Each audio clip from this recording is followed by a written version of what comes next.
Good morning, everyone, and welcome to our 2020 A Catalyst for Rapid NHS Digital Transformation Breakfast Symposium. My name's Adam Corson, and I'm the Chief Operating Officer here at Skills for Health.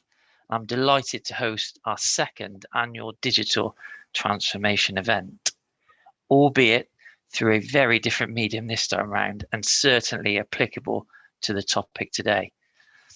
Last November, at our first event, we considered the challenges, opportunities, and impact of digitalization on the health sector workforce.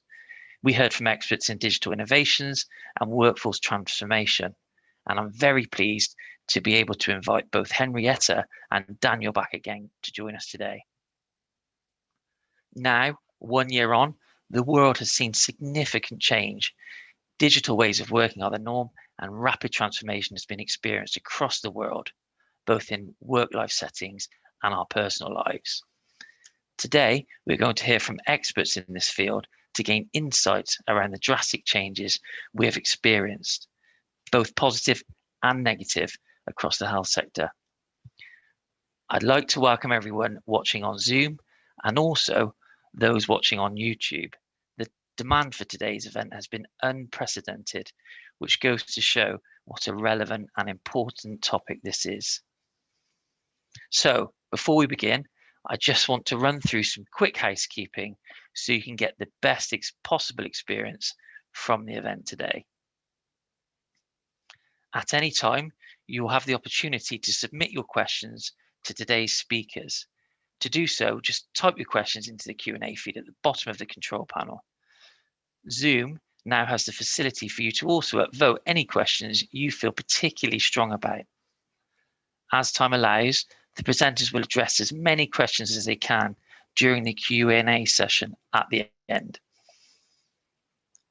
We'd like this event to be as interactive as possible, so if you're willing, it would be great if you could pop your name, role, and current location into the chat as well. If not, then that's not a problem, of course.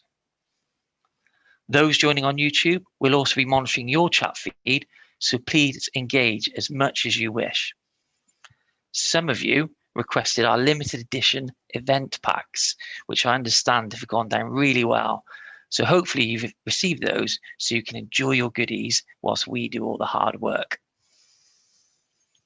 This event is also being graphically recorded by the talented bunch at Carbon Orange. The fantastic artwork they produce will be sent around after the event. As we know, everyone is really busy at the moment, so we'll do our best to keep to time and hope to have everything wrapped up no later than 11:30. So, in terms of the flow of the event, we will firstly be hearing from Niamh McKenna, Chief Information Officer at NHS Resolution. Niamh will be opening the event by sharing some of her initial thoughts and experiences. Following on from Niamh, Dr. Paul Rice will be joining us, who is the Regional Digital Transformation Director for NHS England and Improvement. Paul will be taking us through his interesting journey over the last 12 months. After we've heard from Paul, we are delighted to welcome back Henrietta Mbaye-Bankus from Health Education England and Daniel Langton from Microsoft. They will be sharing their experiences and insights from the world of both healthcare and technology. Niamh will then be bringing all of our speakers together for a panel discussion on digital transformation, finishing with a dedicated Q&A session where the panel will be answering some of your questions sent through during the event. 2020 has been a catalyst for many innovations to take flight, with the sector having to quickly adapt to not only fight the pandemic, but continue providing critical healthcare services in a new, socially distanced or remote way. More than ever before, the sector is breaking down barriers, and it's vital that the people who deliver services are taken on the journey as we look to reset, rebuild, and use lessons learned from COVID-19, not only to improve delivery of healthcare, but create efficiencies and develop the skills needed to practically use digital transformation to our advantage. Okay, on to the speakers. Niamh was appointed as the Chief Information Officer at NHS Resolution in August 2020. Prior to that, she led Accenture's health practice in the UK, supporting the NHS in large-scale and innovative programs, some of which you may have heard of, such as NHS Mail and Secure Boundary. Niamh is also a board member here at Skills for Health, so we are delighted she is able to join us for one of our events. Without further ado, it is my pleasure to hand over to Niamh. Thanks so much, Adam, and it's an absolute delight to be here. And as you say, a great way to talk about digital transformation in this very virtual format. I think just a few reflections for me as we kick off the rest of the morning. I think 2020 has been an absolute remarkable transformation for the NHS. I mean, pretty much overnight, the NHS embraced digital. Be that 1.2 million people got Teams in a week. GPs started moving their consultations online or remotely. Everyone started communicating, collaborating using digital means. I mean, absolutely an amazing achievement. Indeed, myself, I actually interviewed for and joined NHS Resolution completely remotely, never meeting anyone face to face. And in fact, even today, I still haven't met the majority of my colleagues.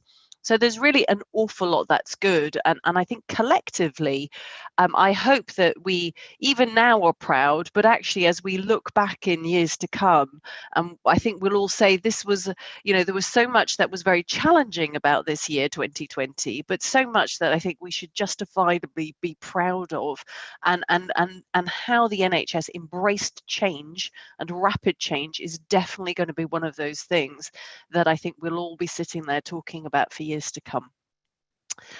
I think whilst we have an awful lot to be proud of, I think one of the things that I think is really important, and I think we'll hear a bit about this for the rest of the day, is that there are very different lived experiences. And whilst there's an awful lot that's good, there are some things to think about or things to consider on the other side. I think for those of us who are working from home or remotely, I think there are a bunch of challenges. Isolation's a real issue, particularly for people, who are sat at home, perhaps, don't have family around them, and so that can be very challenging because you just don't get that human contact. And we are social beings at the heart of it. People who are working parents perhaps maybe have the challenge of homeschooling. And then I think all of us, it's a very relentless mechanism, this digital mechanism. And so there's a risk of burnout and fatigue, digital fatigue, Zoom fatigue, I think is a phrase that has been coined. So I think, we have to think about what remote and digital doesn't give us and how we can kind of compensate and adjust for that. I think alongside that, there are elements of digital exclusion we really need to think about. Not everybody is able to access a laptop, a Wi-Fi connection or whatever. And so actually, what are we doing to support those folks who aren't able to easily transition to that digital environment? And in fact, just this morning I was reading some commentary on Twitter from a GP who's talking about social prescribing, and saying actually one of the roles that they've been really able to help with in that practice was someone who was supporting those who are less digitally literate, and getting them, just educating them and helping and supporting them. So I think there are definite elements of that. The other one, though, that I think it's very easy in this world to almost think inside your bubble. And if you're working, which I am, for example, I'm working pretty much exclusively from home. All my colleagues are working from home, and so it's one sort of experience, and we're all kind of going through various iterations of that. But that's very different from people on the front line, frontline NHS staff.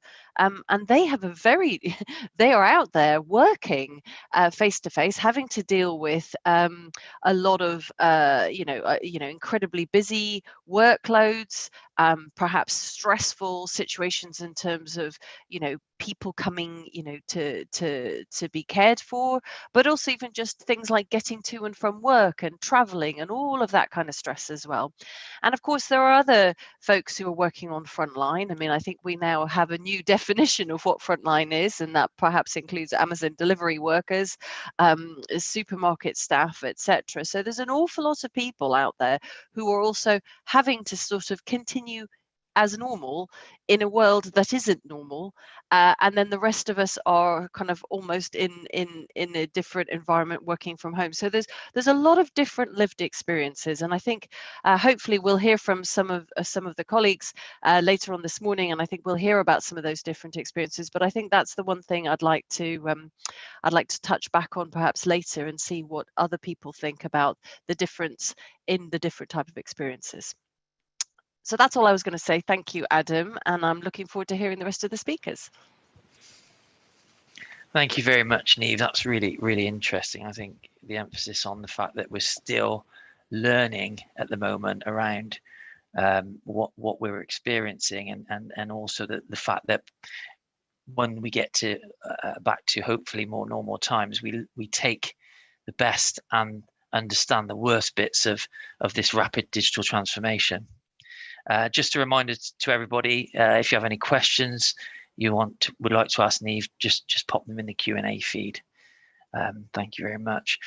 So next, we are very fortunate to have Dr. Paul Rice share his insight. Paul has kindly taken time out of his busy schedule to join us today. Paul is currently the Regional Director of Digital Transformation at NHS England and NHS Improvement for the North East and Yorkshire region. He came into this role in May 2019. Prior to this, Paul was the Head of Technology Strategy in the Operations and Information Directorate within NHS England. Paul led the team that was instrumental in delivering a digitally enabled and paperless NHS.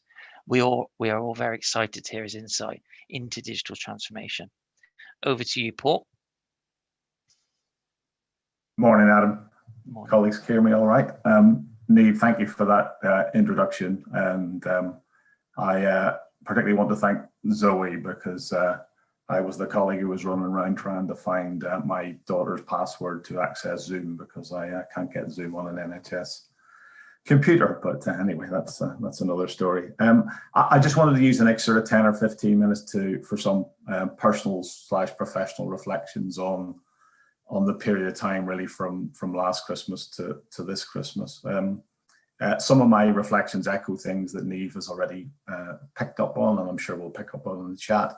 And if colleagues can indulge me, I think the eyes are going to bounce about a little bit between the camera in front of me and just some notes I've got down here on my phone. So just to build on and echo what Niamh said in the first instance, I think the pace at which the NHS adopted digital capabilities, whether it was about agile working, remote and online consultation, enabling loved ones to talk to their kith and kin, that's obviously taken place at pace. I think there is still significant work to do going forward to embed that change in routine workflows and in new workflows, and to optimize it. But even in the course of the last couple of days, I've been talking to colleagues about, as lateral flow tests are rolled out across the system, how do we capture that information digitally rather than reams and reams of paper? The second thing I'd reflect on was that all of our efforts in the last couple of years as a digital tribe to push to professionalism, whether that's the Digital Academy, BCS, FedIP, Skills for Health, Skills for Care, that all of those need to be redoubled. And we need a comprehensive approach now to show people what career paths in digital and data look like in the NHS and social care, and that they're highly valued and intrinsic actually to delivering a 21st century health and care system. We need to attract the next generation of talent into our profession, and I think there's probably no better time to do that than currently, where whether it was the extent to which we all were out on Thursday nights for NHS staff and key workers acknowledging their contribution, there seems to me to be a real sense of pride and the pride of public service. And we need to support and encourage our younger members of the population about how a career for them in the NHS and digital transformation is a career in public service and a career to be prized and valued.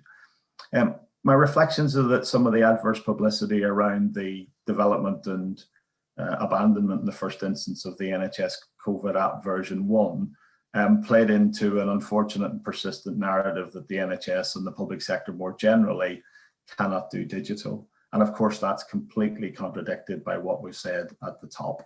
We've done digital, we're doing digital, and we're doing digital at a phenomenal pace.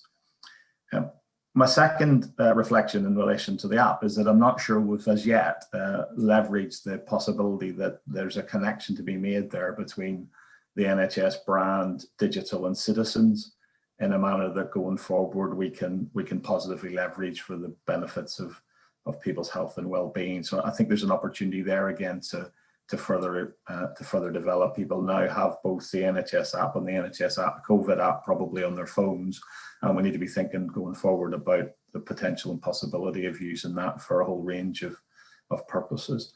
I think the absence of key data points in our early analysis and understanding of the impact of COVID-19, particularly on BAME populations, was an aberration, and is something that all attempts and efforts to make sure that we capture ethnicity and associated information about protected characteristics at the point of care should be the highest priority going forward. We can't not know going into the future the extent to which anything is impacting adversely in any of our populations, particularly those with protected characteristics.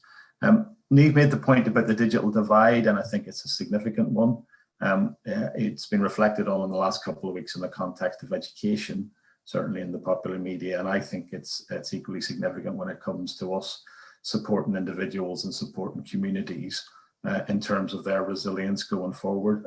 I work increasingly with a colleague called Ros Davies and the team at Habitat based out of Leeds, and they've coined the phrase inclusive digital transformation, and to my mind, the many facets of that are vital for us to understand and to actively do something about going forward, both in terms of the way in which the NHS recovers and just in terms of the way in which we conceive of and deliver programs that depend on digital to the future. My second page includes a quotation from Saffron Cowdrey from NHS providers, who, in the context of the PAC report in the last couple of weeks, simply said, "The digital aspirations of the sector cannot be realised without appropriate levels of funding." That was always true. It continues to be true. You know, we've massively increased our support for the front line in quick order. We need to find a sustainable way of funding that to the future, and we need to find a sustainable way of funding that so that we're levelling up between those organisations that we might reflect are reasonably or significantly digitally mature and those that are less so. I think the strength of the relationship between public health and the NHS has been increased immeasurably over the last couple of months. I spend most of my mornings in a SMT looking at a significant amount of data that is about predominantly the impact of COVID in different geographies and populations, but also much else besides. And our public health colleagues, we're in a place now where that relationship is really, really strong. It's really strong in localities, it's really strong in SDPs and ICSs, it's really strong at a regional level. And I think we really need to exploit that and benefit from that going forward, to use technology and data to best effect, particularly when we widen the conversation into the social determinants of ill health, and we look at inclusion, as per my previous point. I think, again, as a profession, we've distinguished ourselves in terms of the principles of mutual aid and collectivism. They were essential to the first wave response of COVID-19, and I think they'll continue to serve us very well going forward. I saw absolutely no incidents of people saying that, well, I'm looking after my organisation or my team or my patients at the expense of others. I saw a complete level of camaraderie, sharing, rapid spreading of the insights about how to use these technologies to best effect. And I think that speaks well of us as human beings, colleagues, and and professionals to the future. I think the development of the vaccine has put us in a position where, vaccines has put us in a position where having the smarts, I think my kids say that, or they might tell me they've never said that, is back on the list of the most desirable characteristics for this year and for the rest of the decade. I think, there's a television advert currently that builds from the premise of the COVID vaccination through to a whole series of exciting developments and innovations in health and care to the end of the decade. And I think that's absolutely true. I think we will rightly praise and respect and reward those scientists and colleagues who are going to put the vaccine into frontline hands, and I think consequently will massively increase the value we place on, as I say, having the smarts, respecting science, respecting people who have dedicated their lives to that, and respecting the fact that in the next decade relies substantively on data technology as an inherent part of the revolution. I think there's something about where we are currently in relation to the vaccine where I understand necessarily there are some aspects that are still to be confirmed and determined. But again, as a profession, crucially, the absence of data and technology deployment and development expertise can't be a resource limiting step to the pace at which we're able to roll out the vaccine. And then my last point, and actually it speaks to Niamh's point about health and well-being as well, is that I think we anticipated potentially a surge or a super surge in relation to mental health and isolation after the first lockdown. I guess because it was summer days and there was still a degree to which people were getting out and about, and their family units and their bubbles were of a particular shape and dimension, that we maybe didn't see that. But I'm absolutely certain that we will see that currently and going forward. And it's a real opportunity again to understand how digital and data can make a proper impact in terms of personal resilience, in terms of direct access to care, and more generally just in terms of supporting people to the future. I do think we're going to have a lot of people, because of the employment situation, because of the dark nights, because of various other elements, as we run up through and past the end of this year into the early part of next, that we will need to reach out to them and support them in terms of their mental health and well-being and resilience. That was the sort of landscape review of sort of 13 or 14 points that have struck me over the last 8 or 9 months. Interestingly, just to close this out, I too am on my way to a new role in early January, and I'm on my way to that role a bit like Niamh, having participated in a recruitment process that was explicitly and exclusively online. I will become the Chief Digital Information Officer for Bradford Hospital, Airedale Hospital, in that locality in the new year. And I'm really, really looking forward to understanding the extent to which my reflections and my career in the last number of years is actually borne out in the experience for colleagues in delivery roles in NHS trusts. But they were my reflections. Hopefully colleagues see some resonance in those, and please obviously use the chat box for any questions that we'll pick up later. Thank you very much, Dr. Paul. Really appreciate some of your insights. Fantastic insights, and obviously there's some clear themes in there in terms of particularly around moving quickly. I think the NHS experience, we've been thrust into the pandemic, and it feels like we're successfully moving quickly. So it's something that probably needs to be celebrated. Also, the idea of embedding change, I think you touched on there, Paul, which is going to be absolutely vital. It's vital, isn't it, that we keep some of the good practices we're experiencing now when we move to kind of more normal times. And I think the other key theme that you picked on there in terms of attracting talent is going to be absolutely critical to the NHS in terms of attracting some of the digital talent that sometimes can be seen as outsourced.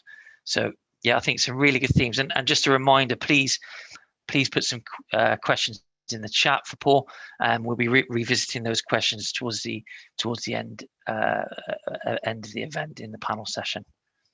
Thanks again, Paul. Okay, so next we are delighted to welcome back one of our speakers from last year's event, Henrietta Mbaye Bankus. Henrietta is the head of blended learning and the digital literacy project lead at Health Education England. She was previously the Tupole Technology Review project lead and was seconded into a clinical nursing fellow role at NHS England. She is also a registered mental health care nurse. With her wealth of experience, we are very eager to hear what she has to share with us today. Over to you, Henrietta. Thanks, Adam.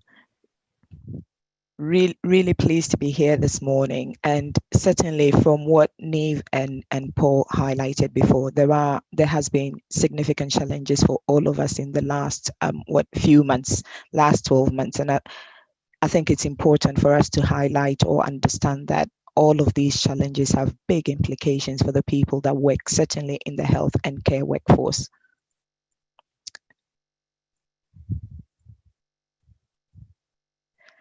So I have already been introduced, so won't talk anymore about myself.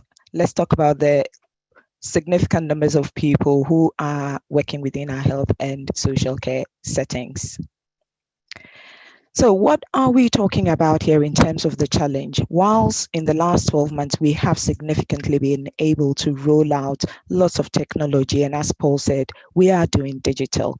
We have to hold in mind the 3.1 million people that work for both the health and care sector, and thinking about their digital literacy needs in order to be able to utilize the various digital technologies that are being rolled out into the system at pace. I mean, these are people with different roles, and they are wide-ranging roles, which means that people have different skills and ability levels when it comes to digital and technology. Now, we also know that individuals have different attitudes to learning and certainly addressing their learning needs. But more importantly, I think the organizational differences in terms of training cultures and commissioning as well has implications for how individuals are able to utilize and develop digital skills and use those skills within the work environment. Whilst a lot of the work that we are doing, certainly from Health Education England, has been focused on our workforce, we mustn't lose sight of the fact that if we haven't got a patient and citizens being educated about these digital technologies, I mean, the NHS apps, the COVID app, if we haven't got our citizens really understanding what the value or how those can be utilized, then it doesn't come together really well. I always say that whilst when we talk about patients and citizens, really the 3.1 million people that work in the health and care service, whilst professional on one hand, on the other hand, they are patients and citizens as well. So what is the evidence telling us? Definitely, we have seen in the last 12 months the types of digital technologies that really has been rapidly rolled out into the system. I mean, primary care, significant amounts of remote consultation, and all sorts of digital technologies. We've also seen the scale. I mean, certainly McKinsey did a piece of work in 2018 and highlighted that actually health is one of the industries that's going to need significant amount of digital technological skills. And need I say any more about the rate of change? We have seen the rate faster than anybody ever envisaged in terms of how digital technologies are coming in, but our ability to adapt it hasn't been quite as fast to meet that rate of change. We've also, within our health and care workforce, and certainly impacted on some of the rollout of digital, is the self-reported skills by the different professionals is mixed. So we've got a picture of some areas saying actually we've got professionals with adequate skills, and some saying actually from a low base, which makes it really difficult to be able to address everybody's needs in being able to deliver and use digital technologies. Now, there are a number of barriers, like everything else. There are a number of barriers that staff have identified impacts on their ability to acquire and embed digital literacy skills within and attitudes and behaviors within their workplace. And the three main barriers really is around training. Are people accessing training to do this? And the infrastructure. Paul highlighted in his comments that actually, whilst we are doing digital, he struggled to even use Zoom on his NHS computer. So it is the infrastructure. Have we got the right infrastructure in the right hands? But again, for anything to really embed, it's the organizational culture.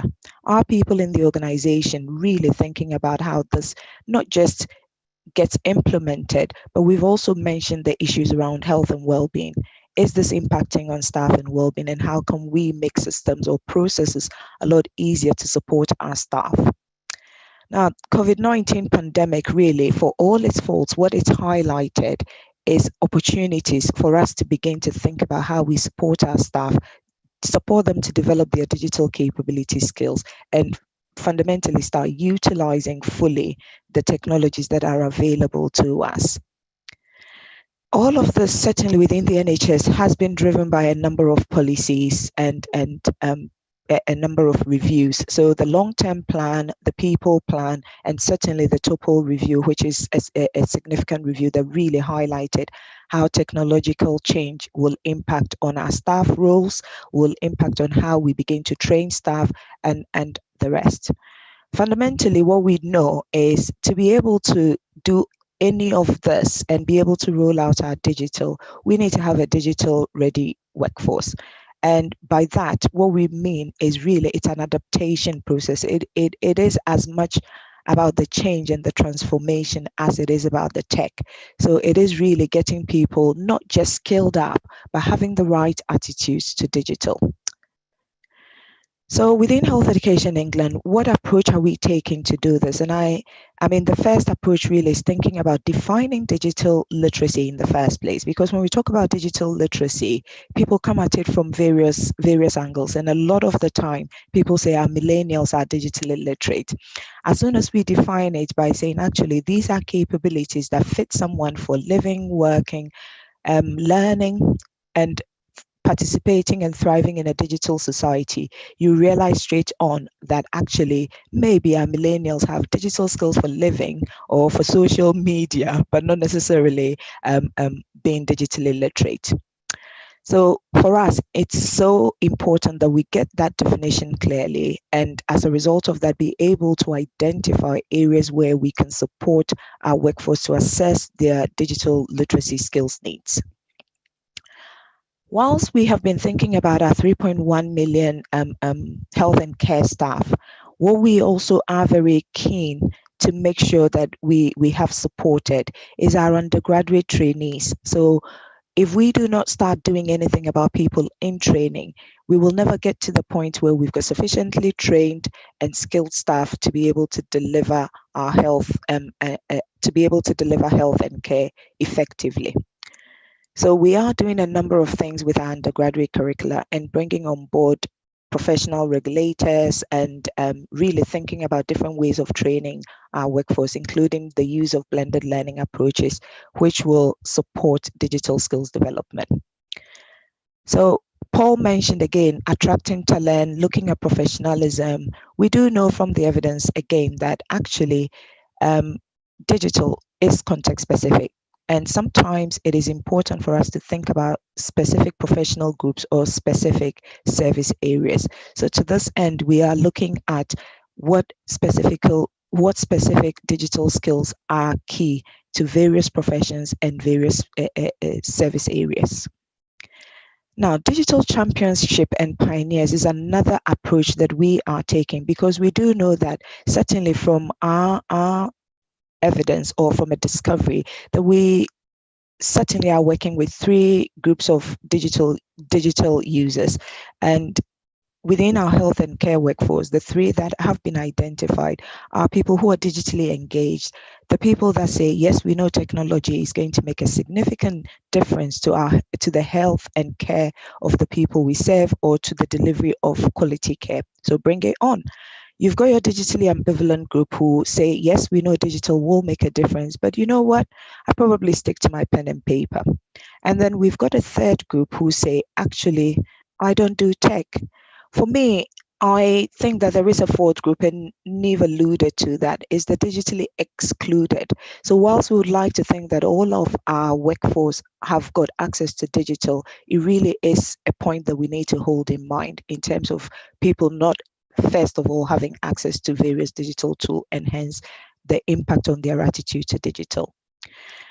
whilst we're doing all of this, I think it is so important for us to think about the so what, and we have seen this a lot more in the last 12 months. It's about learning. So if people are identifying where they've got gaps, if people are receiving new technologies, where can they go to find learning? So another approach that we are taking is really understanding what learning is there, curating it to make sure that it is quality assured, and making it available and accessible to the workforce.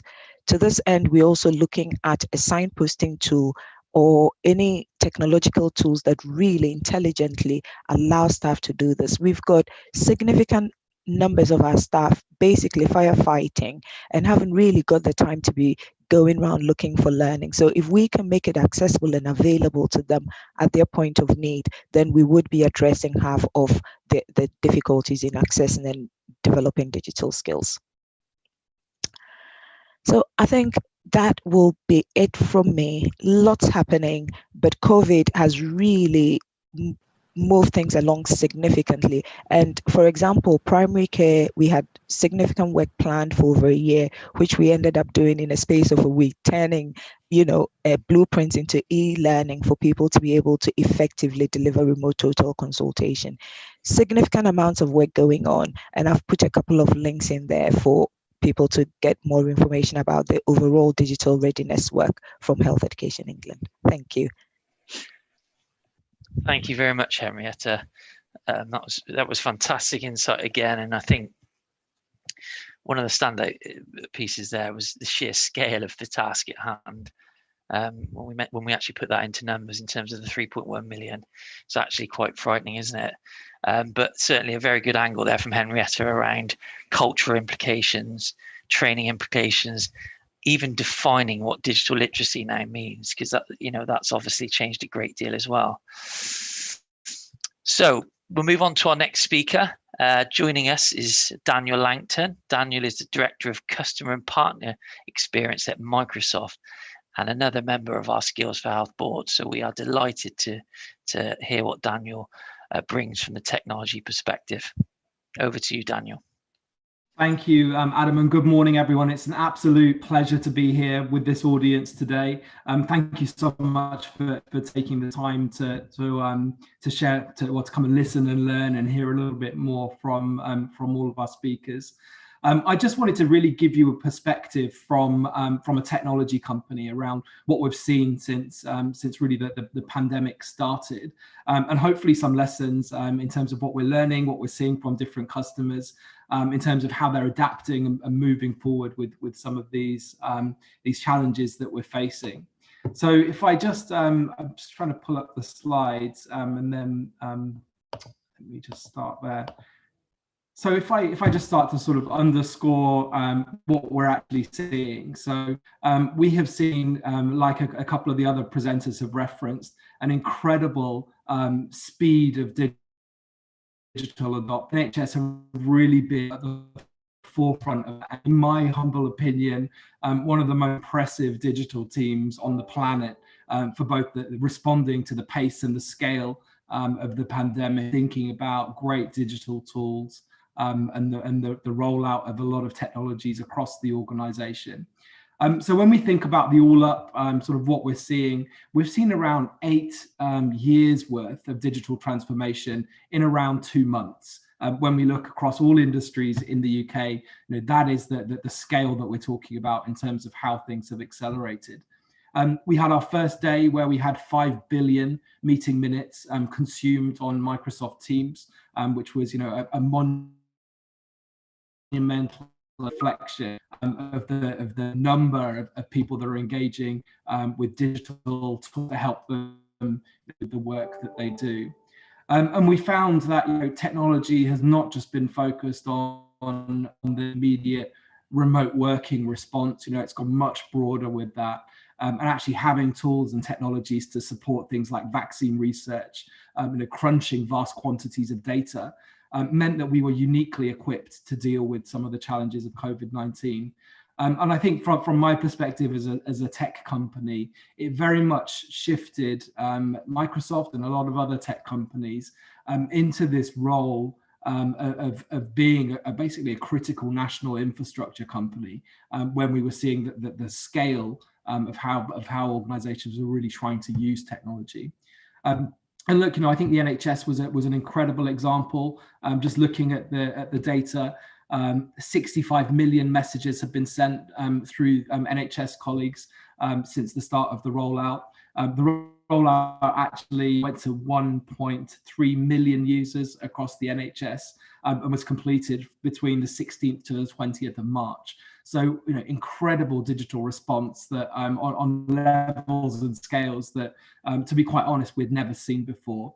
And what we've really started to see is that where adoption was successful, and we've alluded to some of this already, it's where there are already a focus on skills and really equipping people to help them understand and explore digital technologies. The other element was culture. Organizations and entities that had a strong culture for adopting and embracing change and new technologies succeeded in their sort of journey and adoption much faster than them. And the final piece that was really, in my view, a recipe for success is the role of leaders in actually role modeling the use of new technologies for collaboration and supporting the response. So, we've come from this world of rapid technology adoption early on. And if I move to give you a sense of kind of what we're seeing now as we start to think about recovery, we've seen a real proliferation in terms of digital tools. But one of the things that we're learning very quickly is how are those things being used and what is their impact on well-being. And if I could just share with you that the next slide with the images of brain patterns, I think this is a really interesting observation that from all of this increased digital footprint and digital time, we're really only now just starting to learn what is the impact on people, on teams, on individuals of some of these trends. And what we're finding is that digital fatigue is a real thing, first of all. And I think that's probably no surprise, given the audience we've got on the call today. But what we're seeing is that stress is significantly higher in video meetings than in non-video meetings type work, like, I don't know, writing an email or producing a document. And what we see is that after 32 minutes, the brain starts to exhibit stress-related responses.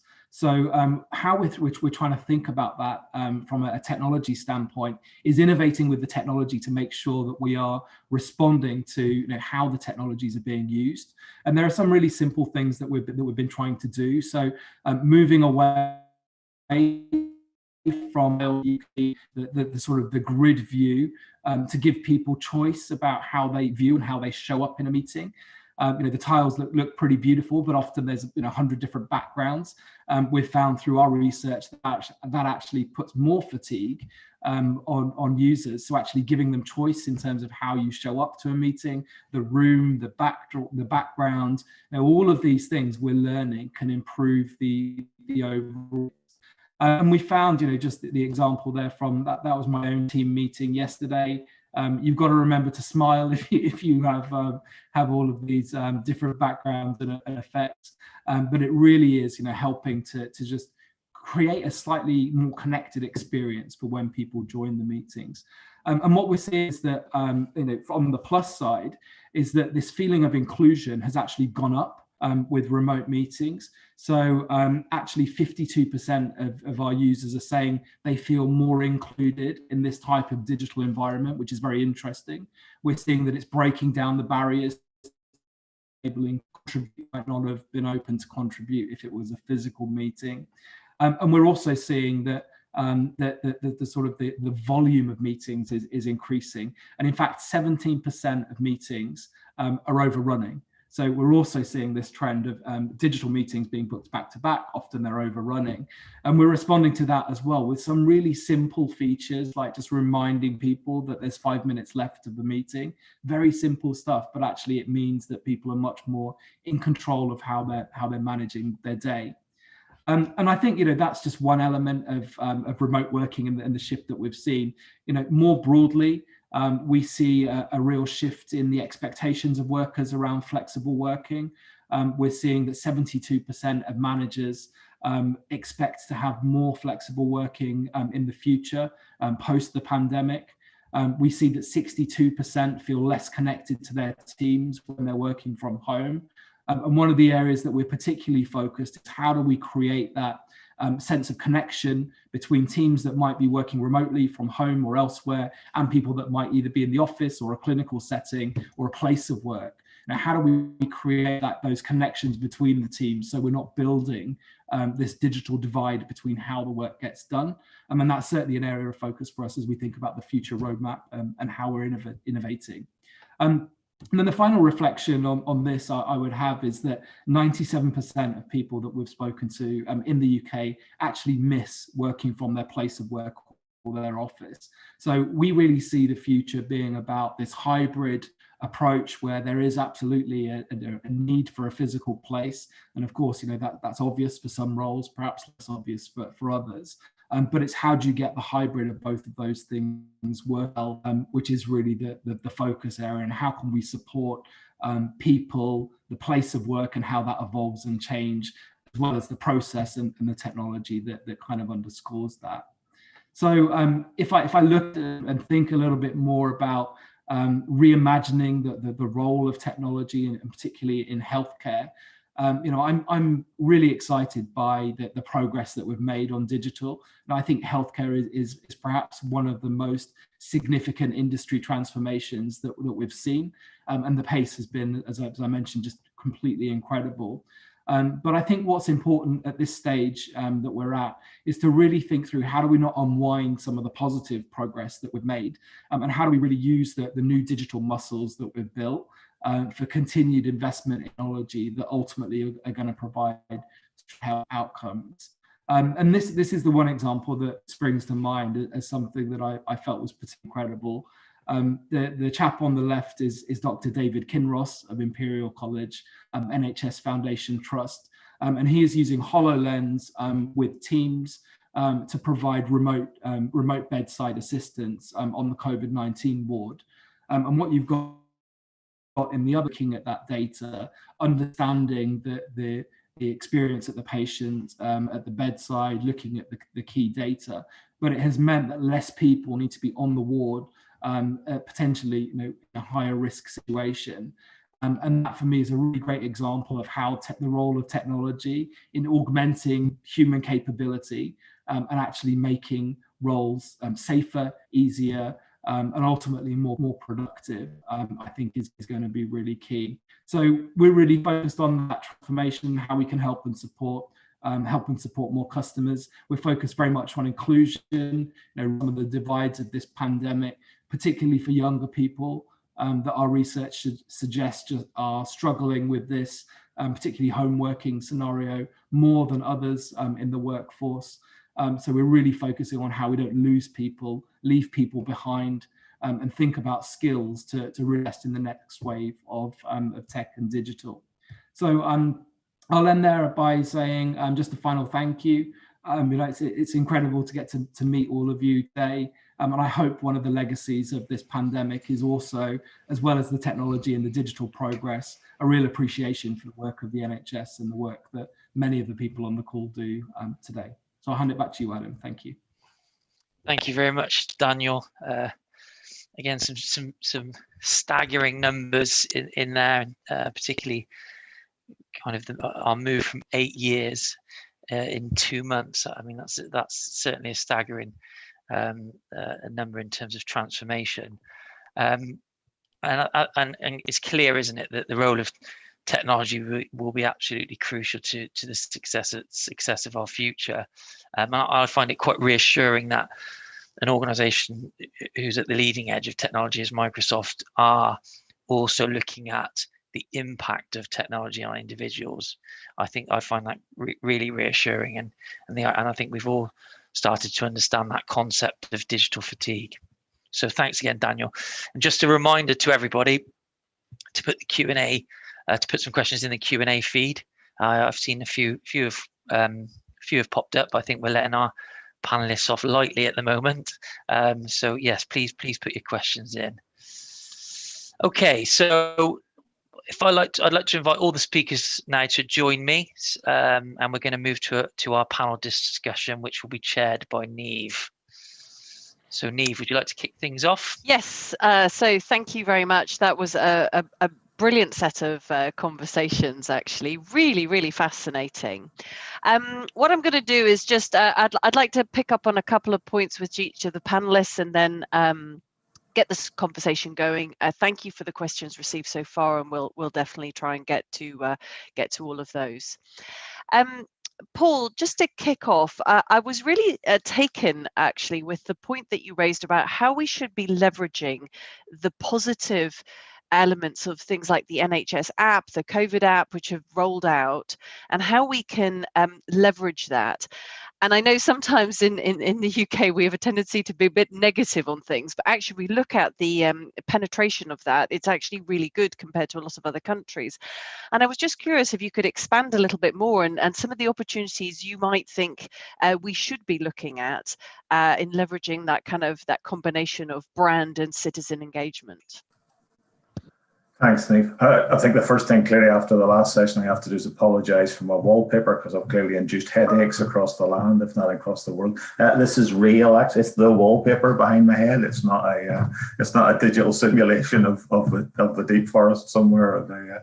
So apologies for that. I'm not even reflecting on whose taste the wallpaper is. But I think there's a couple of things for me. I think it's are these foundation products now to have different conversations with people going forward, and then how do we use them and the technical flexibility that must exist behind them to have a narrative or build a narrative that matters to. So I live between York and Selby and East Red, New Yorkshire. There'll be conversations that will matter to those populations that I think, if you like, within the overall envelope of messages to the nation, we should be thinking about what are the local messages of the local, it's a platform offer. What are the local ways in which that platform offer can, on the back of the trusted NHS brand, and B, now the fact that it is on many people's smartphones, be used for a whole host of applications going forward.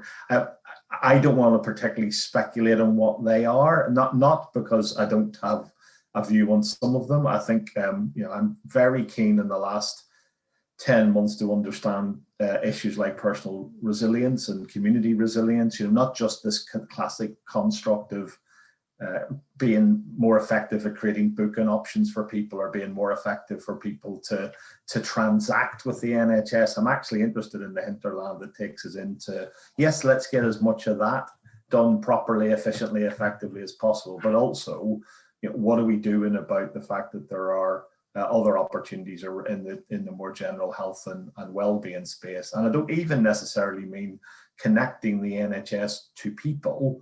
I mean potentially enabling people to connect to other people like them through the sort of trusted brand and environment. And again, a lot of that goes on anyway. I'm not trying to be a monopoly provider of this, but I do think there's something about curation and trusted curation of content. Without going down too much of a sidetrack, I watched 30 minutes of the interview with Barack Obama last night and David Assewu, and I just, we are in a world where there's an awful lot of people very interested in information that's not necessarily 100% accurate. And I would wonder whether, again, we have an opportunity, like brands like the BBC, brands like the NHS, to do something in that space that's also about being a trusted curator. So my mind goes in lots of different directions. I think the other thing I would say is that that platform for innovation means that we shouldn't be thinking about it exclusively or indeed at all through what can the public sector layer on this. Some of the other things that have come through in the last number of months are the appetite of our entrepreneurs and the possibility of genuine innovation. And it's whether that can be a trusted front door to many, many other applications that colleagues like Liz at Orca and others have been curating for us in other spaces for a number of years. Is there a way to wrap that back in under our brand in a way that we can be confident and that the people who we now are in their pockets, if you like, can be confident about it? Yeah, I particularly like that concept of that trusted brand. And I think that's one of the things I think gov.uk has done really well, which is provide that very consistent platform. So that means when you click on it, it looks familiar. And so you kind of, you instantly feel, okay, right, that's a government message. And so I think, you know, leveraging that as well as a sort of gateway to other areas, really interesting.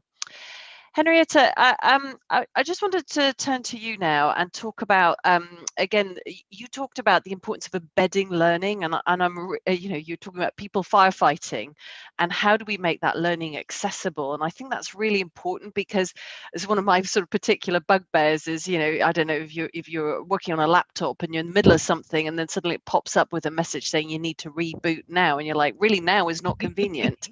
But it's about that learning being accessible at the point of need and the point of time in which that learning is going to resonate most strongly. And I was just wondering if you'd seen any really good examples of that, and where you'd seen that, you know, really being very effective, particularly in a health environment. Thanks, Neve. So really interesting question. And I think certainly for digital skills, what we are doing within Health Education England, we are currently testing a signposting tool.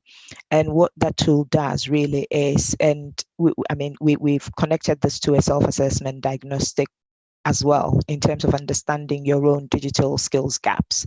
So once an individual has done the assessment, which they can do at whatever time they're able to do, the signposting tool then highlights or recommends learning that meet the needs of the gaps that's been identified. Now, we do know people learn in different ways. So whilst, you know, some learning might be e-learning, and historically you probably just get one form of learning, what the signposting tool does is it allows you to basically have learning in different formats. And over time, because it uses, you know, algorithms and AI, in time, once it actually appreciates what your profile looks like, it then allows learning that's, you know, if you're somebody that watches 15 minutes videos, then that will be learning that gets recommended to you.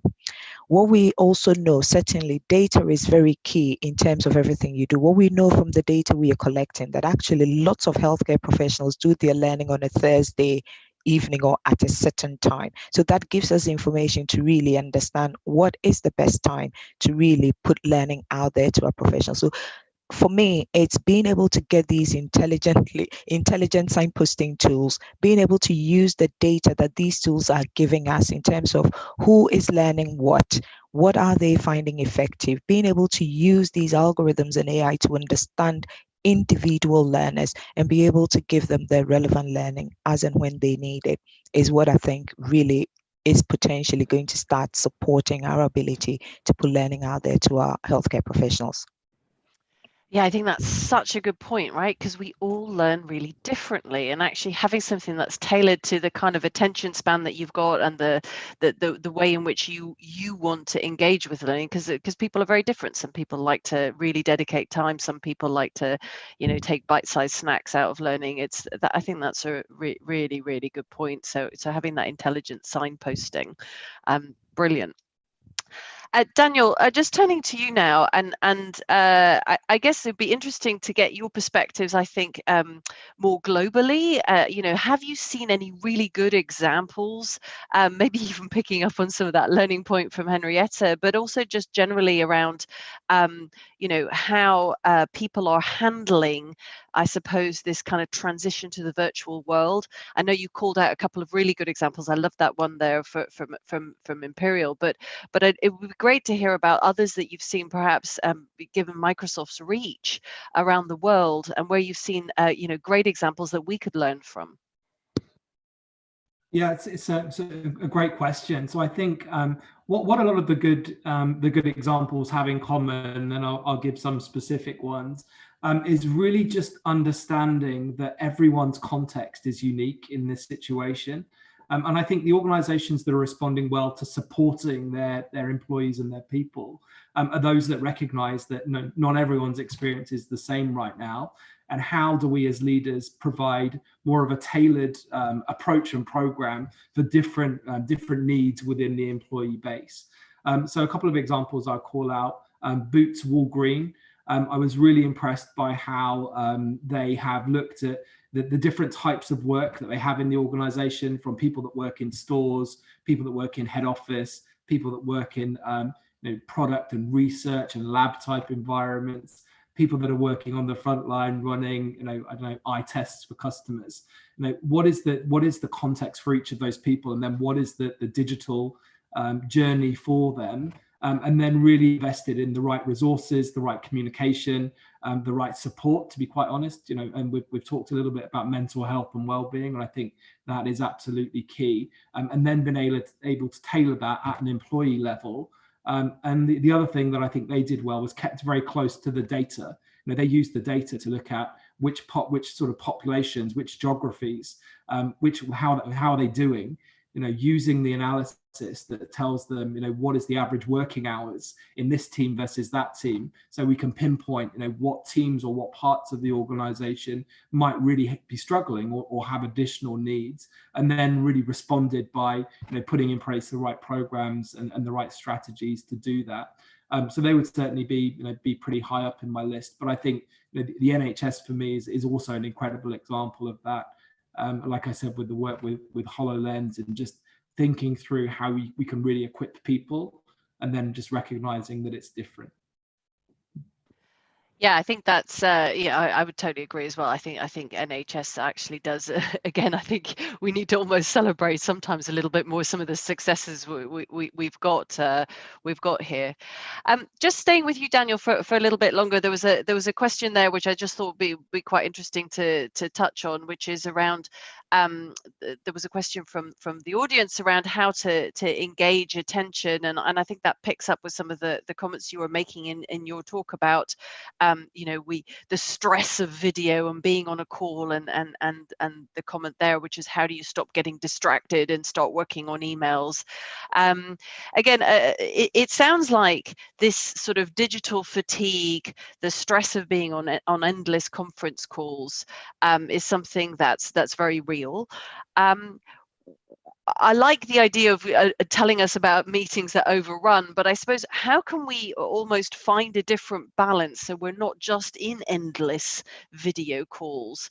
And again, it would be interesting to know, given Microsoft's role in Teams, what you're trying to think about in terms of the future of work, perhaps when we sort of, perhaps come back out and return partly to the workplace, how we'll have that interaction between real and virtual, and perhaps not being on conference calls all the time.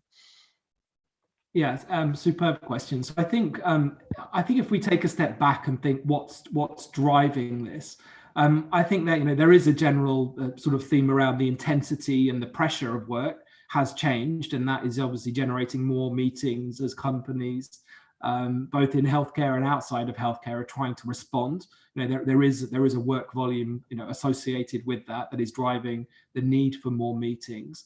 But one of the interesting sort of cultural pieces that came out in our research were that a lot of employees felt they needed to be present in meetings to be connected to their leaders and their teams, because ultimately they were feeling a little bit removed from the organization because they weren't physically in the place of work. So that sort of need to feel like I'm present and I'm involved and I'm part of the project, the initiative, whatever the meeting is about, is driving more attendees per meeting than we would have probably seen had this not happened. So understanding the cultural drivers for your own organizations of what are the micro behaviors, how are employees reacting, is for me really the first piece. And then I think really equipping people to empower them to manage their day in the way that makes sense for them. I think a lot of people from the research we did feel like their time is kind of running away with them. They're being sort of dictated by everything else going on versus being able to craft their own agenda. So from a sort of a tech perspective, we're working on a whole range of features, and actually there is already a lot of them across our technologies. We think, first of all, it starts with understanding how are you spending your time today. So actually giving people at an individual level a view that says, this is how you're engaging and using your time today. This is how many meetings you've done in a week. This is who you've collaborated with. This is who you haven't over the last month. You haven't. So would it make sense to connect with that person?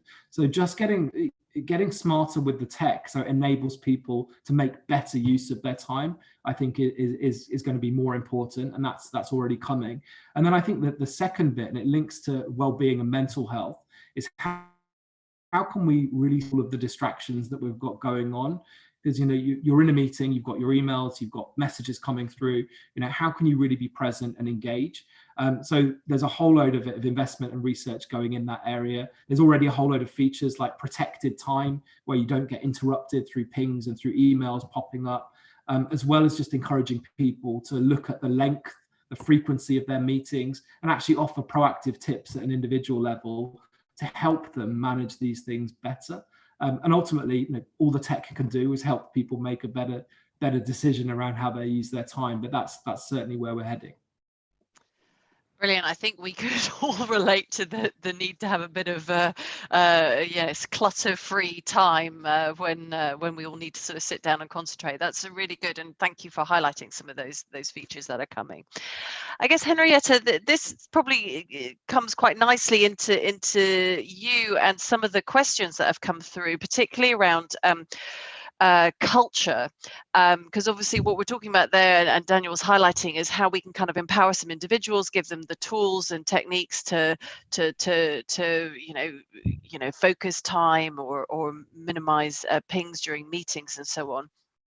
But how can we make sure that we've got the right culture? So a couple of questions there around people who say, I don't do digital, and I think you highlighted those different groups really well.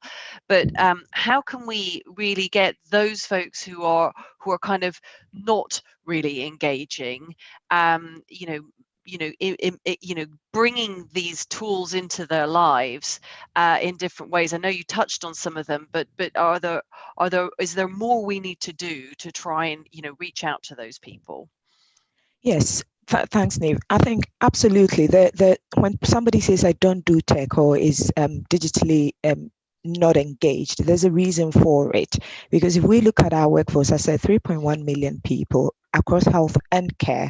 We've got people who basically probably are over 55, nearing retirement. So we've got a whole range of people within our workforce, and we are all socialized into our profession. So if we are trained with technology, we will think in that way, we will use it comfortably. And there are people that either are digitally excluded, and as a result of that are not really utilizing tech. I haven't been trained to use technology, and all of a sudden we're throwing lots and lots of technology at them, and they're thinking, actually, I don't do this because it's never been part of them. For me, the three things about technology and how people are able to actually embed technology is about them developing the skills, but also developing confidence and the motivation to use it. So if somebody has digital skills but hasn't got the confidence or the motivation to use it, they are unlikely to use it. So for me, the conversation needs to be different. It isn't so much about I don't do tech. It is about what can tech do for you? So what is in it for me? And I know organizations, certainly Nottingham Hospital, where people have got, they've got digital nurses who literally go onto the unit and say, what problem are you having in terms of your day-to-day jobs or roles? And basically finding digital solutions to those problems. Now, if I had a problem that somebody offers me a solution to, it wouldn't matter to me whether it's a technological solution, as long as I have got solution. So I think there are some really practical ways of showing people what's in it for them, because unless people can see the benefits or what technology can do for them, it's really difficult sometimes to engage them. I did mention we looked at championship and pioneer models. Again, some people need a bit of hand-holding, somebody that really does bring them along. So again, it's that culture of actually, we won't be punitive if you haven't got the skills. We will offer you the skills, but we will offer you somebody alongside that really supports and boosts your confidence in using it. So as far as I'm concerned, yes, people may well say they do not do tech, but there are ways of really bringing people along and showing them what tech can do for them. That's brilliant. I love that idea of just forgetting about it's a technology solution. Just tell me what your problems are and let me help you solve them.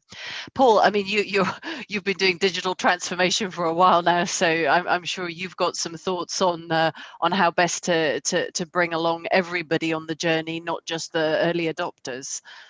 I think there's a number of sophisticated points in this, Niamh, isn't there? I mean, it also depends who we're talking about. I think one of the conversations, Henriette has focused very effectively on staff groups and the opportunities and challenges in relation to staff groups. I think we broadened the discussion a little bit earlier on in relation to wider citizens and how we, some of these are infrastructure questions, some of these are poverty questions, some of these are, they're bigger questions. I'd love to say that when you become an employee of the NHS or social care, you're not going to be thwarted by the fact that you're looking at the circle of death on your screen as the infrastructure struggles behind you, or so there are still some fundamental enablers that we need to get right for everybody, because no matter how motivated you are, if the technology lets you down, you're going to be discouraged from relying on it to any greater extent. And also, what you're going to feel is that it risks looking like some other skills that you have and have been very confident and proficient with in your entire career are less obvious and conspicuous, not because you can't consult or not because you can't deliver care, but because the technology as a medium to do that has let you down. So I think it's layers and layers of sophistication. I think the other thing I would say, just to pick out a couple of other highlights, the Shuri network. So a number of us got an alert yesterday from in the context of the Shuri network, who've been confirmed, I think, as the sort of the #1 network for women in technology this year. If colleagues don't know who the Shuri network are, please go and investigate.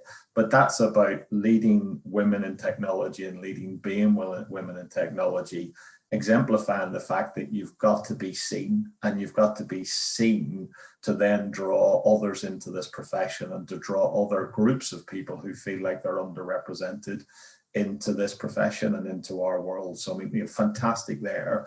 The other thing is the work that's going on around board level, and the work that NHS providers and others, HEE and others, are doing around boards. Because I don't think it's, I noticed on the chat some people saying, surely we should be giving ultimatums to people that say it's 2020, 21, you can't pretend to work in an digital or be scared of this sort of world. I think we've got to do a bit more hand holding and a bit more support, absolutely.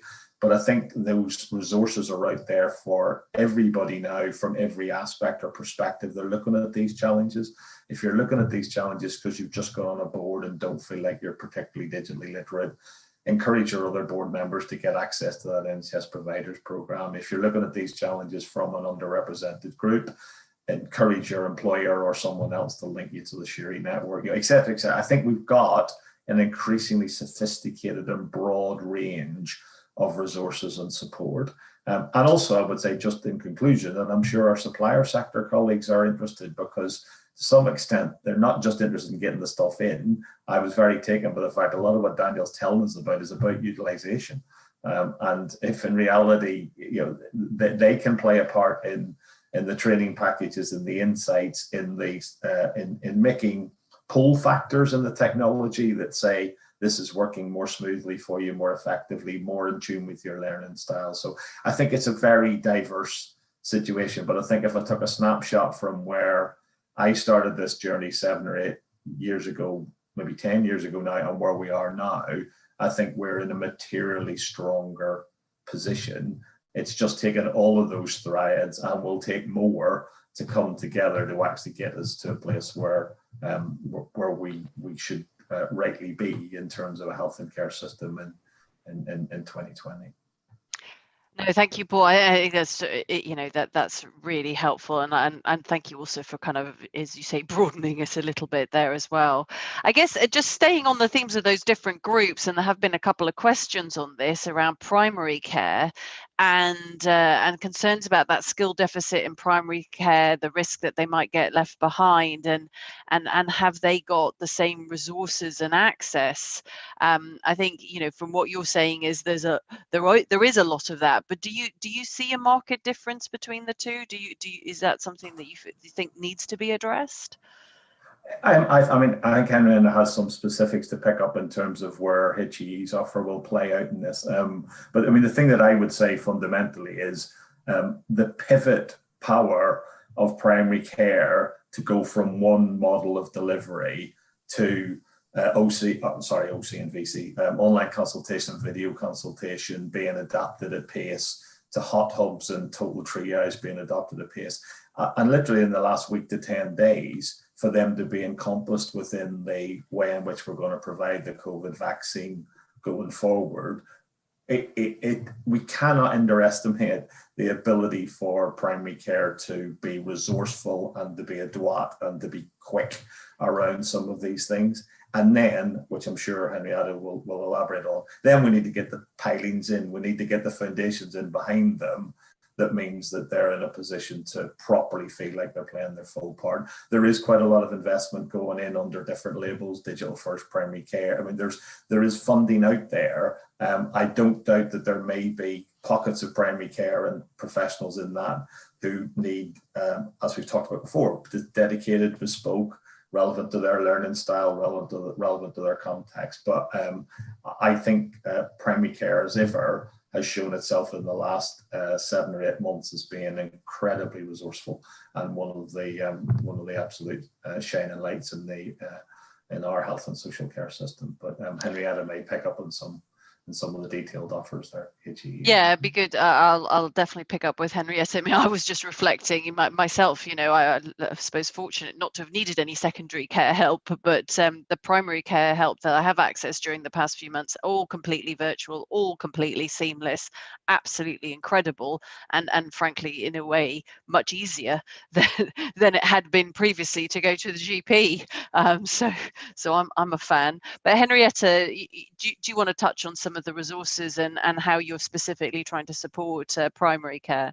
Yeah, no, absolutely. I don't even need to re-emphasize the pace at which primary care had to move from, you know, face-to-face consultation. For that to happen, basically, the interesting fact about all of this is there was already some work going on to really understand, you know, the digital skills needs of the primary care workforce to enable them to deliver remote total consultation. And this was a piece of work that had been planned out for a year. So starting from, you know, March 2020 to March 2021. So then COVID hit. When COVID hit, this isn't something you can do over a year because you had to be reactive and you had to be responsive. So HE, with digital first primary care colleagues within NHS England, NHS Improvement, developed e-learning resources to really support individuals within primary care, certainly the clinical workforce, to really be able to deliver remote total triage. Also looked at guidance around safe triaging, including issues around, you know, ethical issues, safeguarding issues. But also it became quite clear that actually, whilst you're focusing on clinical staff, there are two key groups that would also need learning and training within that space to be able to effectively do this. And it was very much the general practice admin staff and care home staff who would utilize some of these services. So again, we've pulled together a number of repositories that really brings a resources together for these groups of people to really know where to go and how to go through the whole remote total triage process. Now, on the back of this, we are still pushing ahead with a discovery to really understand, now that we've thrown the technologies out there and people have had to adopt, like everything else, there are certain practices who were way ahead of the curve and were already offering remote total consultation, whereas others aren't. So we are now going back out there to understand what this means in terms of skills, in terms of learning, what have people found useful. But more importantly, it's not just about practitioners feeling that this is what we need. We're looking at it from a patient's perspective as well, how they have been at the receiving end of these remote total consultations and what that has felt for them, or how they feel that they've responded to the practitioner's skills and attitude and, you know, being able to deliver this. So that piece of work, there's a survey that's coming out soon, and if anybody is in primary care and is on the call, please contribute to it, because that's the only way we would really understand what the needs are and continue supporting the primary care workforce. No, thank you, Henrietta. I think that's yeah, really good. And actually, you know, I think we're all saying the same thing, which is you know, absolutely incredible work from primary care, and probably, you know, probably bore the brunt of some of people's frustrations and with digital, but incredible work. There's an interesting question, just to sort of change tack slightly, on the chat here, and I wonder, Daniel, if you've got a perspective on this. It's a question here about the difference between tech contribution to digital maturity, so, and information literacy is a separate thing. So sort of talking about how it's not just about training to use and adopt, but a better idea of what to do with the enablement that the tech provides. So I guess the point I was reflecting on there is how you kind of take those tools and then kind of bring them forward and do something quite radically different. There's another comment there around innovation as well. And again, I'd just be interested to get your perspective on particularly how you see some of these tools as being sort of almost the foundation, and how people are really propelling them and perhaps using them in ways that we had never envisaged, or you'd never envisaged when you kind of developed them. Yeah, thank you. Yeah, there's quite a lot in there. If I start perhaps just with a bit of a thought on the overall skills landscape. So I think, you know, there are a number of different facets to how we think about skills across the UK. And I think as a big tech company, we've got a huge responsibility to be part of the solution, not just, as you say, tech skills for adopting a specific product or technology, but really how do we focus on this broader climate of tech enablement across the country. So from our side, we're focused right the way through from early school programs, you know, getting younger people into coding, particularly thinking about how we get more diversity and more interest, particularly around STEM subjects, which we know are then feed other you know, technology careers as younger people go through the system. So we're very much focused there. We're focused around understanding the disruption of some of these technologies, and we haven't talked about it today, but really thinking through things like AI, you know, what will the implications be for some of these technologies across different industries, and how do we think about the responsibility for reskilling across industries and across different types of roles, in line with what is going to be you know, disruptive but highly interesting and technologies coming into the future. And we've got a role to play in all of those things. And then I think it's how do we do a better job and to continue to support at a level, at an organizational level, you know, how do we bring in learning and experiences actually within the technologies? So, you know, the overhead and the burden of people that are running the change programs and running organizations isn't as high as perhaps it is in some cases today. And some of that telemetry of the product design, you know, recommendations, you know, helping people get the most out of it. But it's also about how we support from a skills perspective, from designing programs that can land in conjunction with training rollouts to make it easier for people. And that's certainly where we're investing from an engineering perspective to do a better job with that. Thank you. No, that's really helpful, actually, to think about that. And actually, I'd like to pick up on that point about diversity, which you've raised, which I think is really, really important, and how we can kind of encourage diversity in technology. And I know it's something that many organizations are grappling with, and Paul mentioned the Shuri Network, who are absolutely fabulous. Any sort of tips and thoughts around bringing more diversity into technology?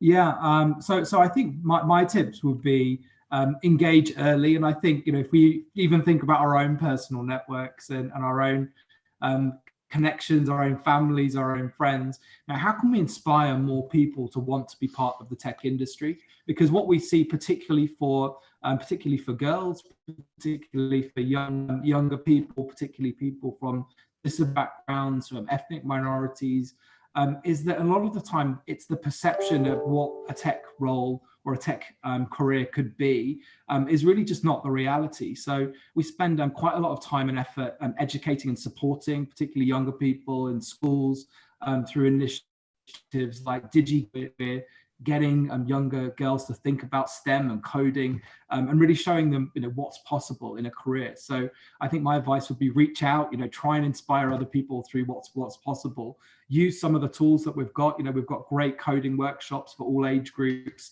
We're investing more in this area to try and inspire those generations. But I think also just thinking about what is possible in a tech career. I think the perceptions of it has changed. There are thousands of options.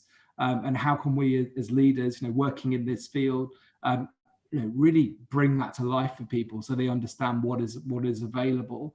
And then I think the other area that I would push on is how can we be more purposeful with hiring? And that comment is perhaps towards not just the entry level roles, but we see a real crisis in terms of diversity of applications, people wanting a career in technology. And a lot of the time, we're not reaching into these communities. We're not designing the right tools, the right recruitment processes to actually appeal to more diverse roles. So that's certainly been a focus for us at Microsoft, is how we better connect with diverse communities to inspire them to want to apply and want to be part of it. And often it's not always easy. So I think just recognizing that, but being bold and really being purposeful about how you want to drive change there. Sure. Okay, great. I think, Paul, I know you have a bit of a deadline, so I don't know if, Paul, you want to make any kind of closing remarks before you have to shoot off. Thanks. I mean, not particularly. I didn't necessarily just want to disappear off the screen. I mean, it's been a pleasure to be with everybody this morning. I'm sure there are multiple questions that we will try and follow up on from the chat.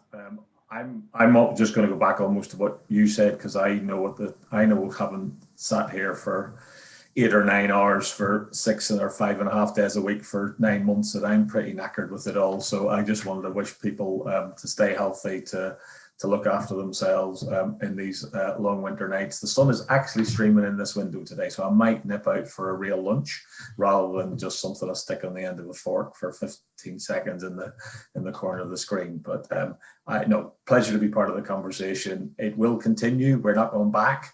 We need to get the best of this stuff in as a matter of routine. And just more generally, everybody stay healthy, stay close to your friends and family, and we shall see you all soon. So thanks very much indeed. Thank you so much, Paul. That's really great, and it was wonderful to have Paul joining us today.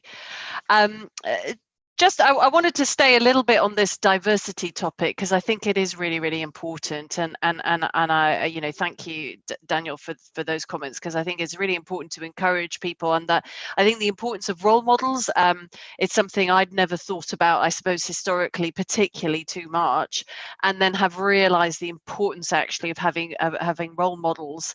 And I think that also touches on some of the other comments we've had earlier on today about, even in digital, just the importance of leadership and leaders embracing the technology. But Henrietta, I don't know if you've encountered challenges in particular areas. Particularly, we have talked about digital exclusion, but do you see diversity challenges, and have you had to try and address that in different ways through the work you're doing at HEE?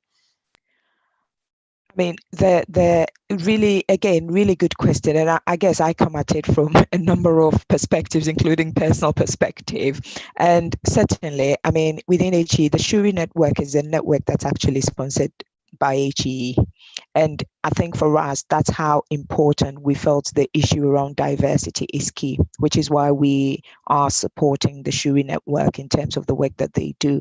So in a number of ways, I think HE not just supports the Shuri network, but we're doing some work around Fast Futures, which is very much again around how do we widen access to not just healthcare professions, but the digital professions as well, to people who ordinarily wouldn't have thought about coming into such professions or such work. I think on a personal level, and Daniel has really highlighted quite a number of the issues. And how do you make this attractive?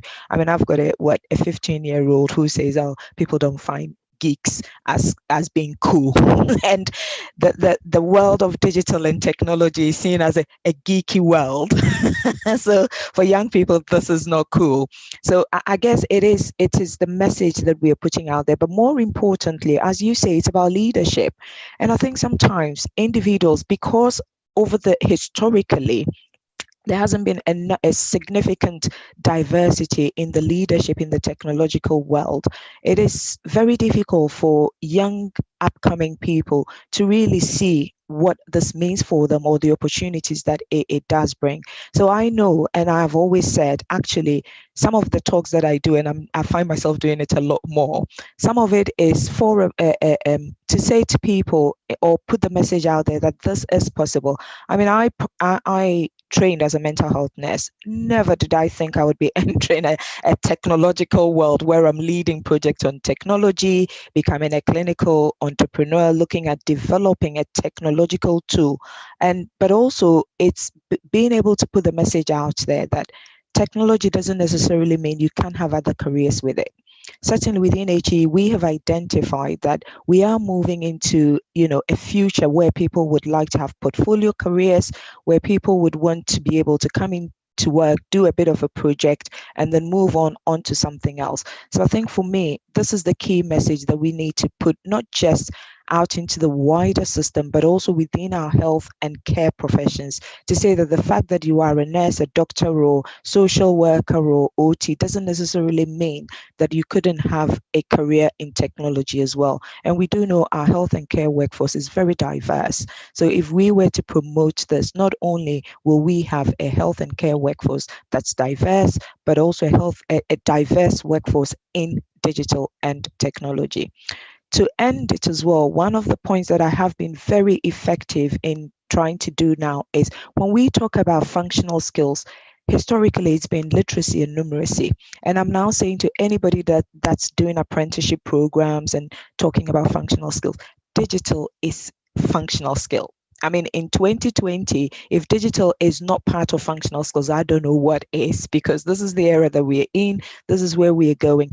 And if we can start building those functional skills right from the off, people may well get enthused and be able to start finding some curiosity about what digital is about and whether there is a career in there for them. So I think there are a number of ways that we can start shifting the dial around the diversity in digital and technology. No, that's absolutely brilliant, Henrietta, and I completely relate. I studied social and political science at university. I had no particular interest in technology, and it wasn't until a sort of happy accident that I then discovered that I enjoyed it so much.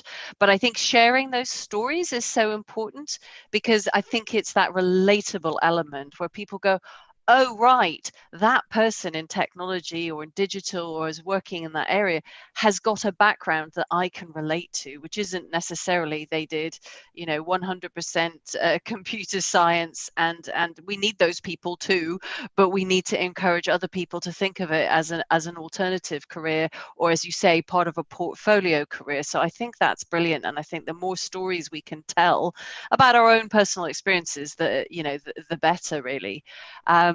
So no, I think that's brilliant to touch on that. I'm just trying to keep up with all the different questions. There's lots, which is fantastic. I think there was a little bit one there, I think, about online interviewing and recruitment. Paul's dropped off now, but I would say it's one of those things, and I think it probably similar to the themes we've talked about today. You've got to make the most of the technology can actually work for you in weird ways. So when I interviewed, one of the things that I did was I literally stood in front of a wall and pasted with, sellotaped on the wall notes for my interview, which meant I had everything right in front of me, and it was just a lot, made me feel a lot better, to be honest, than sort of shuffling papers perhaps you might have taken into an interview. So there are things that are challenging, because obviously it's a little hard to relate to people you've never met on a screen, but on the other hand, you can use some of these things to your advantage. So I would say, make the most of what the technology gives you, and try not to worry too much about what you're losing from the technology. So I think that would be my tip. Just scrolling through to see if there's any other sort of final questions for people. I think we've talked about the innovation. I think there was one question early on actually about NHS X and AHSNs and other bodies, and how there is coordination. That perhaps would have been a good one to ask Paul, but I don't know, Henrietta, if you've got a perspective on how you see collaboration across the different bodies in the NHS. I have to say, I am personally in my role at Resolution, I'm seeing a lot of coordination and a lot of efforts to be coordinated across the different, we're working on one at the moment, the Data Alliance Partnership, where we're trying to eliminate frontline burden on data collections, and working very collaboratively across the different organizations to make sure we're all sort of aligned on that. Yeah, no, absolutely. So I think when we talk about collaboration, for me, it's not even just collaboration with just other NHS organizations, but collaboration with industry and collaboration with other commercial entities as well. During COVID, I guess lots of people felt generous, but not just generous. I think it highlighted the need, or what we can achieve if we actually collaborate. So all of our work within Health Education England, obviously Health Education England is the NHS arm for the workforce. But having said that, whatever we are doing for the workforce, these are people that work in trust, in CCGs, in primary care, and in other areas of the NHS. So we cannot deliver our work effectively without collaborating with our NHS England and Improvement colleagues, our NHS colleagues, which is very much the digital arm of the NHS, our NHS digital colleagues. So really, for us to be able to effectively deliver what the workforce needs, we will need to almost always collaborate with our colleagues to be able to do that. Having said that, industry is huge. And I mean, Microsoft, I am speaking to Microsoft now about, digital skills learning, because they've got tons of it and it's freely available. So why not? Why do we need to reinvent the wheel? And Microsoft is saying, actually, we can offer this to you and to the NHS and to the health and care staff. I collaborated with another commercial organization who supported us or delivered free videos to go alongside our e-learning modules for primary care. We have got other private organizations saying, actually, we can do a data analysis. So for me, it is huge. The challenge is huge. And there are lots of organizations in and outside the NHS that have resources, that have support to lend. And if you are anything like me that rather joins the dots rather than reinventing the wheel, then I would always say yes, yes, yes. And if it's free, even better. Yes, absolutely. Adam, I don't know if you've got any final reflections and thoughts from particularly be interesting, I think, from a skills for health perspective, obviously, in the business of skills building, it'd be interesting to get some perspectives from yourself. Yeah, sure. I mean, as you know, a big part of our organization surrounds itself around technology. So in terms of e-learning particularly is a large part of our organisation, and we're constantly looking at how we can advance that in terms of understanding the different requirements of what that learning needs to be. And I think Henrietta talked about it earlier, but the quality assurance aspect of which is again an element of what we do is going to be absolutely critical in terms of e-learning and learning capability. But there's other areas of the organisation that technology is critical in as well, in terms of we also supply rostering software, for example, and that is going to become increasingly more important as the workforce begins to become more flexible, and things such as rostering systems are going to therefore become very, very important in terms of understanding and putting the right people in the right place with the right skills. And clearly there's a lot to learn, and things are moving extremely quickly. But yes, thank you, Niamh. Okay.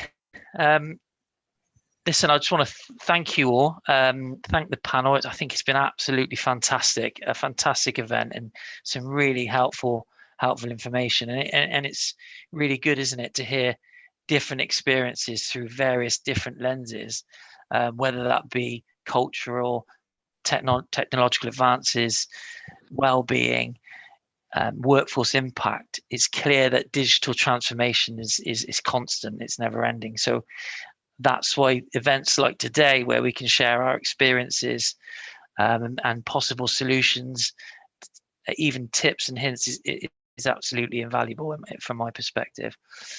So yeah, just one final thank you to the panel. I think they've been really helpful, and also like to a special thank you to Zoe, who's our events manager.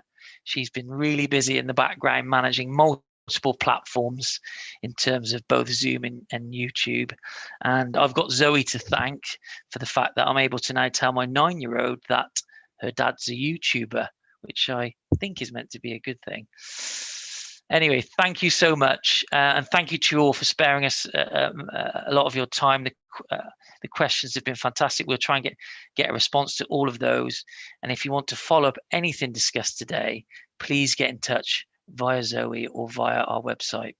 And we hope to welcome you all to future Skills for Health events. Thank you very much.